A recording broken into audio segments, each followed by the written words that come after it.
butuh hati yang tega, butuh mental yang lebih buruk dibandingkan gorila untuk bisa menyampaikan kampanye atau dukungan Prabowo menjadi presiden seumur hidup di tengah-tengah ratusan korban bencana banjir bandang.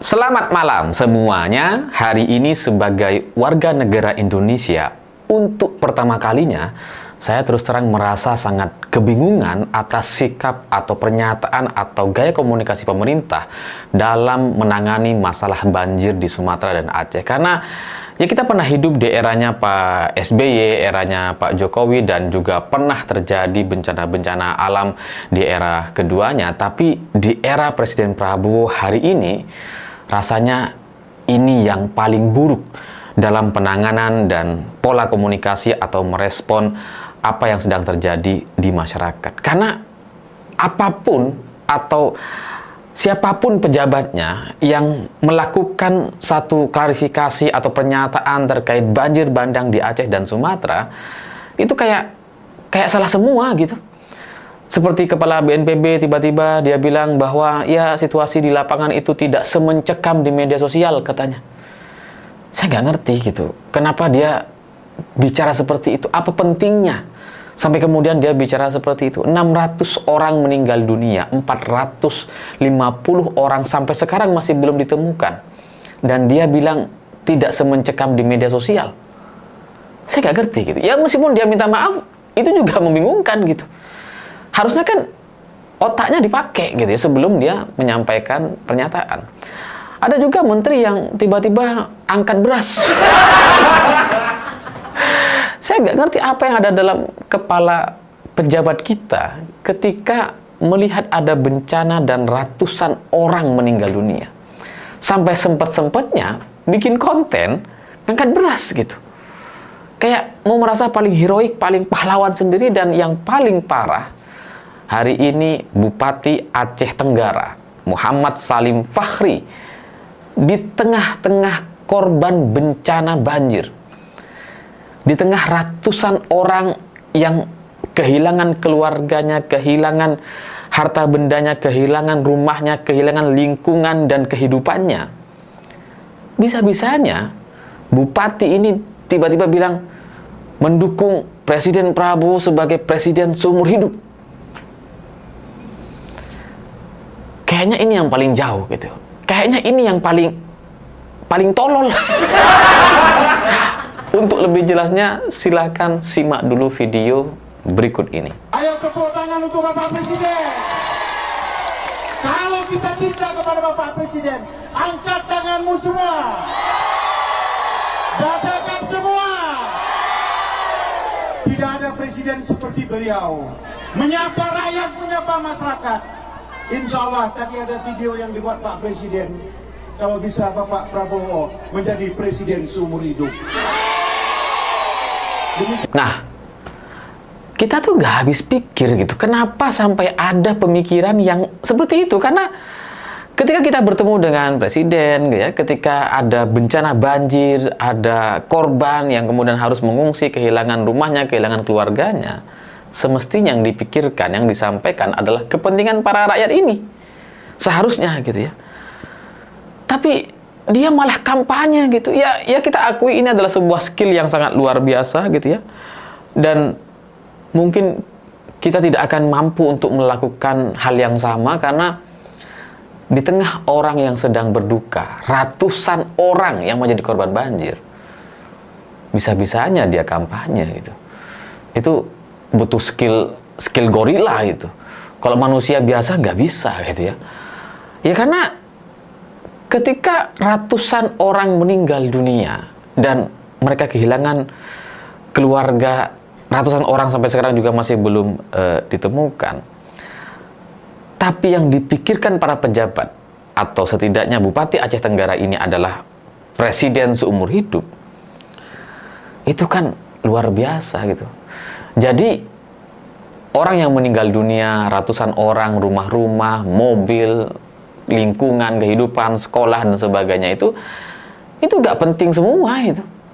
Orang yang sedang sakit, orang yang sedang frustasi, stres, kelaparan hari ini jadi kayak nggak penting semua. Yang penting Presiden Prabowo seumur hidup.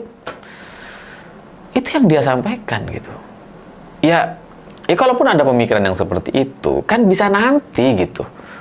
Ya tunggu selesai lah, tunggu pembangunan selesai, tunggu situasi agak normal, tunggu masyarakat sudah kembali ke rumahnya masing-masing. Kan nggak lama seharusnya gitu. Kenapa di tengah-tengah korban bencana ratusan orang yang sedang berduka, tega-teganya si bupati ini berkampanye dan mendukung Prabowo seumur hidup? Harusnya kan ketika dia bertemu dengan presiden, dia minta dong untuk kebutuhan kesehatan, gitu, untuk kebutuhan pendidikan, supaya anak-anak tetap bisa sekolah meskipun dalam situasi seperti sekarang. Setidaknya lah gitu ya, ada guru-guru, ada dokter yang didatangkan, ada logistik, ada makanan, ada fasilitas kesehatan. Seharusnya itu yang diminta. Atau mintalah agar masyarakat yang menjadi korban itu dibangun lagi rumahnya, diberikan subsidi, diberikan bantuan oleh pemerintah. Harusnya itu disampaikan sama Pak Prabowo gitu. Bukan mendukung Pak Prabowo seumur hidup. Karena apa gitu? Pak Prabowo ke sana juga kan agendanya adalah menjenguk, meninjau orang yang menjadi korban dari bencana banjir. Itu kan agendanya, bukan kampanye gitu. Jadi ketika bupati ini kampanye demi presiden seumur hidup, itu memang gorila orangnya. Nggak punya otak kayaknya. Otaknya ada, tapi IQ-nya yang kayak gorila gitu. Karena yang dipikirkan hanya karir politiknya, yang dipikirkan hanya soal bagaimana ke depan Pak Prabowo tetap jadi presiden dan dia bisa mungkin mendapatkan kekuasaan atau mendapatkan ya limpahan-limpahan dan sebagainya karena si bupati ini ternyata adalah kader Partai Golkar gitu ya. Ya itu cuma yang ada dalam bayangan dia. Kalau rakyat itu ya mau menderita, mau mati, mau sakit, mau nggak punya harta, kehilangan rumah, itu kayak nomor sekian gitu, kayak nggak dipikirin gitu. Yang dipikirin cuma bagaimana Pak Prabowo jadi presiden seumur hidup. Jadi ketika ratusan orang menjadi korban dan ratusan orang meninggal dunia pun, pejabat kita masih mikirin soal politik, masih mikirin soal kepentingan pribadi dan perutnya sendiri.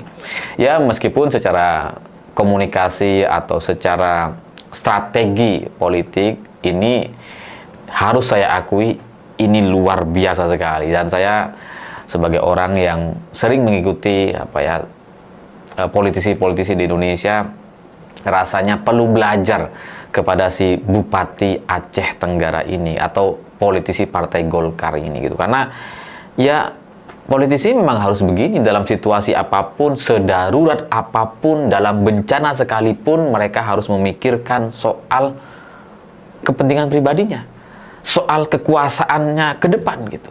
Dan apa yang dilakukan oleh Bupati Aceh ini ya itu adalah sebuah gaya komunikasi yang secara momentum itu sangat luar biasa, dan mungkin sebelumnya juga sudah diperhitungkan dan didiskusikan ketika Prabowo berencana untuk berkunjung ke sana. Mungkin sehari dua hari ketika bupati ini tahu presiden akan berkunjung, dia sudah menyiapkan apa yang akan dia sampaikan di hadapan Presiden Prabowo. Bahkan mungkin dia juga sudah konsultasi dengan konsultan politiknya untuk menyampaikan kalimat ini, karena ini adalah sebuah momentum yang sangat luar biasa gitu ya. Ketika dia menyerukan presiden seumur hidup, itu luar biasa top lah untuk kategori politik atau bagaimana menjaga kekuasaan atau diberikan perhatian oleh Pak Prabowo. Karena semua orang bisa mengatakan hal yang sama, bisa menyampaikan dukungan Presiden Prabowo seumur hidup, semua orang bisa. Tapi tidak bisa untuk kemudian mendapatkan dua hal kepastian sekaligus. Yang pertama, didengar langsung oleh Presiden Prabowo, dan kedua, menjadi pemberitaan. Nah, Bupati Aceh Tenggara ini berhasil memanfaatkan momentum itu untuk kemudian mendapatkan dua manfaat atau dua efek politik secara langsung. Dibicarakan dan didengar oleh Presiden. Dipastikan bahwa Presiden Prabowo mendengar bahwa si Bupati Aceh ini ya menyerukan atau mendukung Prabowo menjadi Presiden seumur hidup. Ini adalah sebuah taktik yang sempurna, momentum yang sangat luar biasa, dan ya rasanya tidak bisa diulangi oleh semua orang. Karena bahkan Fadlizon atau Dasko sekalipun, kalaupun misalkan bicara seperti ini, Presiden seumur hidup misalkan gitu ya, belum tentu jadi pemberitaan, belum tentu juga dibaca oleh Pak Prabowo atau didengar oleh Presiden gitu. Tapi Bupati Aceh Tenggara berhasil mendapatkan keduanya, dan ya nggak tahu kompensasi politik apa yang sedang dia incar setelahnya gitu ya, karena ini pasti ada keinginan atau motivasi politik sebelum dia menyampaikan hal yang demikian gitu. Karena ya semua politisi pasti punya tujuan, dan ketika dia sampai bilang seperti ini berarti ya sedikit lagi akan dia capai itu tujuannya. Ya mungkin ya dalam waktu dekat kita bisa lihat mereka para si Bupati Aceh Tenggara ini akan mendapatkan apa.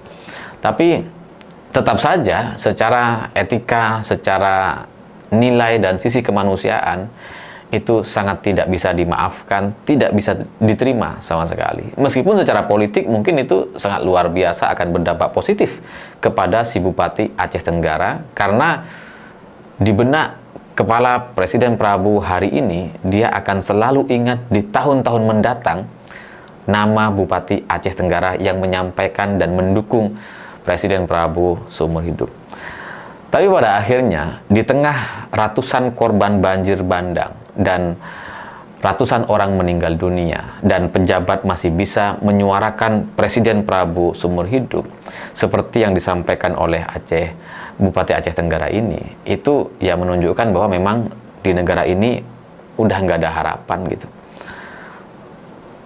Kita masyarakat jangan berharap apa-apa kepada Bupati Aceh Tenggara ini, karena ya dia nggak mikirin gitu, dia cuma mikirin dirinya, dia cuma mikirin karir politiknya, dia hanya mikirin soal bagaimana Partai Golkar dan Presiden Prabowo bisa berkuasa selama-lamanya.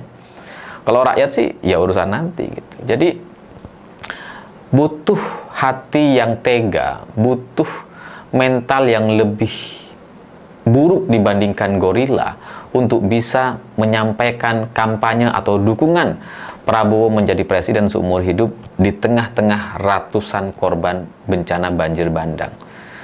Itu adalah sesuatu yang sangat luar biasa, dan ya maksudnya ketololannya. Dan ke depan kita lihat saja, semoga takdir atau semoga semesta bisa menunjukkan siapa Bupati Aceh Tenggara yang sebenar-benarnya. Karena kita semua marah, kita semua jengkel sekali ketika melihat pejabat yang tidak tahu diri seperti ini. Saya pikir itu. Terima kasih sudah menonton. Begitulah kura-kura.